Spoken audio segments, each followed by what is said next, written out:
So in this video, what I want to do is introduce you guys to logical tests using these comparison operators, and then talk about being able to make decisions in a spreadsheet using the if function that's built into Excel.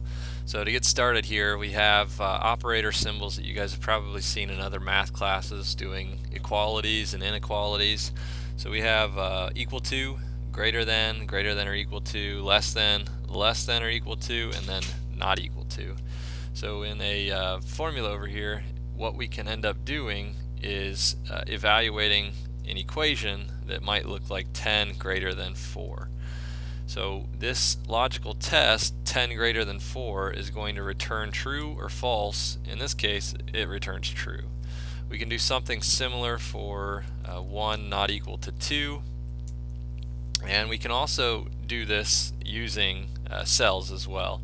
So for instance, if I have a value up here that's 10 and a value that's 2, I could set this equal to a cell greater than another cell. So it works with numbers as well as cell references, just like any other formula in Excel. We can leverage these logical tests with the if function. So the if function has 3 arguments, so let's take a look. What I'm trying to do here is determine if the value of a cell is positive or negative. So we would use the if function. So it's equals if parenthesis, and the 3 arguments are the logical test, a value of true, and a value of false. So for this particular application, what I want to do is test to see if the value of the cell is greater than 0. And if it is, so comma, this is my second argument, there's a value of true, it would be positive. So the text string positive, comma, and then the value of false would be a text string negative. So remember, in Excel, text strings have quotation marks around them. They're the double quote, not the single quote. What I could do now is copy this all the way down, and it tells me whether these numbers are positive or negative.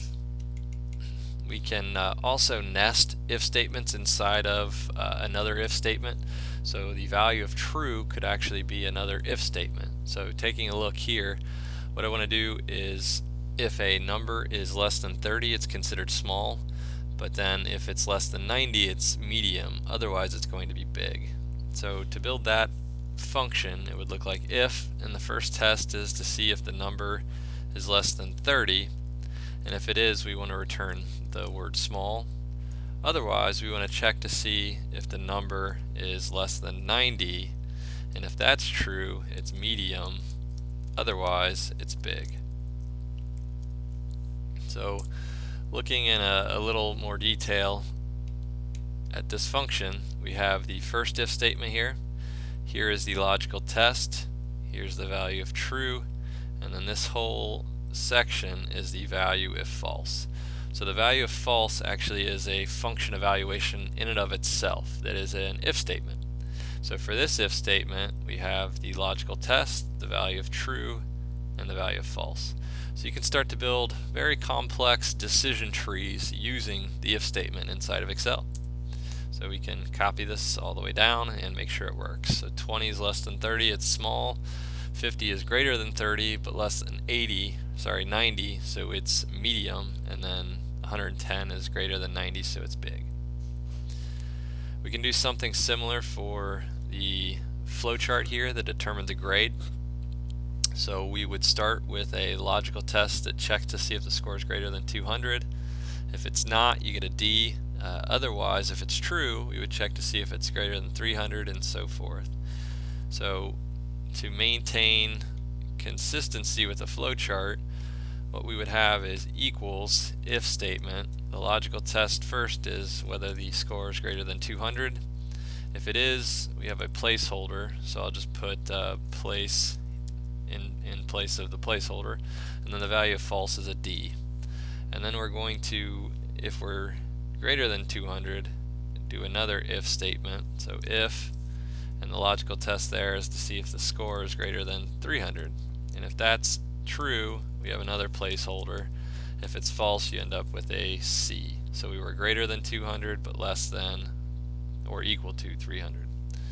And then lastly, the last decision we have to make is to see if we're greater than 350. So if our score is greater than 350, then the value is an A, otherwise it's a B. And what we end up having is these two nested if statements to complete the letter grade formula. And we can copy that and ensure that it works for everything.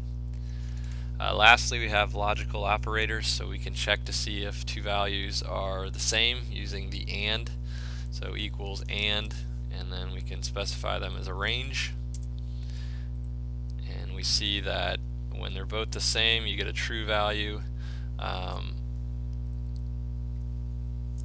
And so they both have to be ones. If we look at the OR, either one can be true and it will return a true value. And for a 3, they all have to be true, so only one of these will work. And then the OR for 3, any of them have to be true, so there's quite a few of these that will return true. And then the last one is a NOT case, which just returns the opposite of a logical test or a true or false cell value. Alright, so we can leverage logical tests, we can then use those in if statements, and we can make these complex decisions inside of our spreadsheet. And when we can make decisions in a spreadsheet, that takes away a manual inputting from the user and builds that logic into the actual spreadsheet calculations, which is quite useful for engineering purposes.